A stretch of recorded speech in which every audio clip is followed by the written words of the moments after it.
Hey all, welcome back to my channel. Megan here. If you are new, I have two littles. Oldest is a boy, currently 2. Youngest is a girl. She is currently 8 months old.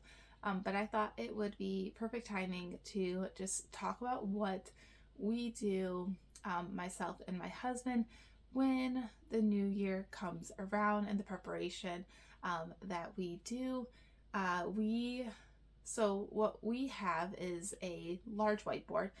The bottom half of it we have not touched in quite a few years. The bottom half is kind of like our long-term goals of almost like the reasons why we're doing what we're doing today. And some of those goals are, down the road when our kids are adults or if they have families of their own, we want to be able to pick up the bill at the restaurant without worrying about it. We want to buy land. We want to have a few acres of land and potentially building our own home. We want to be able to support my brother. My youngest brother has cerebral palsy, so we want to be able to be in a situation where we could be able to support him, depending on, where things go and the direction that things head. There are some other examples like which we probably need to update, but like rental properties, some other like side income ideas. So we just have had this whiteboard, bottom half, where there's some very big picture ideas of things that we want to work on and work towards and help us with our reason why for what we are doing right now. The top half of that board is what we'll update pretty much every year. And on New Year's Eve, or if not on New Year's Eve, the day after, we will sit down, have a glass of wine with each other, and just dream, reflect, talk about how did things go this year based on what we had on our board. What did we accomplish? What did we not accomplish? And what do we want things to look like next year? What are our goals? What do we want things to look like? For a while, a lot of things really revolved around us getting out of debt, and then have slowly evolved into each of us really having something personal that we're working towards, whether that was, physical, mental, just something to continue our each individual growth. And then we would try to do something that we would work on together, whether that was, a business or supporting each other, or personal growth, like reading books, listening to podcasts, whatever that may be. And then we still typically have like something financially that we're working towards, whether it's saving up money. So like example that I know we're already going to put on the list for this year is we're currently saving up for a minivan. That was not on our list at the beginning of this year, but we started doing it probably, I don't know, like a month or two ago, probably more than that. And that's going to be on our list for 2026 because I took the first part of this year and actually doing research, and my husband will tell you he already had his mind made up that the minivan was the way to go.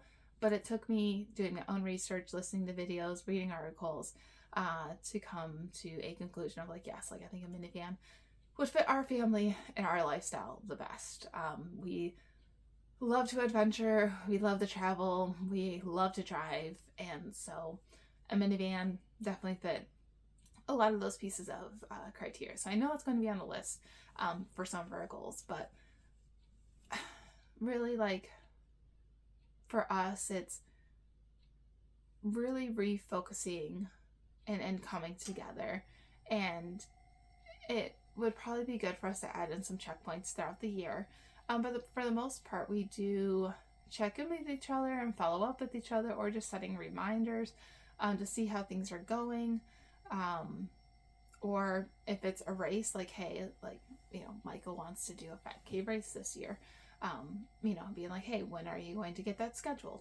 So I thought this would be timely. That's how we use a whiteboard.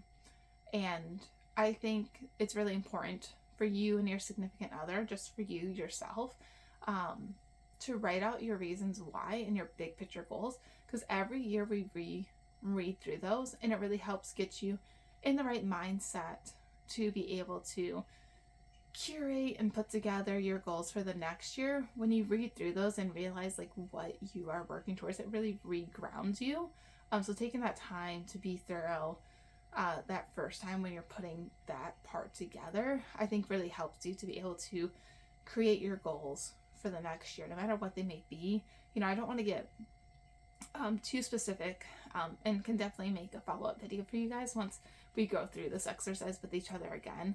But it is really, really helpful to have that list and your reasons why, and then being able to, you and your partner sit down, each of you come up with something individually that you want to work towards, and then coming up with something that you both want to work on together, and then anything else that pops up that you guys like want to work on or work towards or support each other on. There's just so much out there, and I would say less is more. There have been years where we've put way too much on the board, but we didn't realize it at the time until partway through the year. We're like, oh, we're not gonna be able to achieve that, we're not gonna be able to achieve that, and that's okay.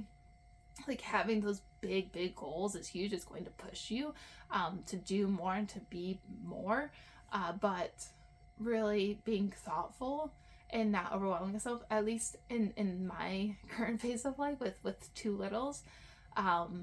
Having too many, I know, would make me feel really, really overwhelmed. But before kids, having a lot, like having that extra time and space, yeah, it was great. I didn't feel stressed. I didn't feel overwhelmed. But in my current phase of life with two littles, working full-time, husband working full-time, we're juggling a lot. And so definitely we have scaled it back the past couple of years, so that we're not stressing about it, and we are able to have really clear ideas of what we are working towards. So I know this was a quick one. I hope it was a little insightful. If you have more questions, definitely leave a comment.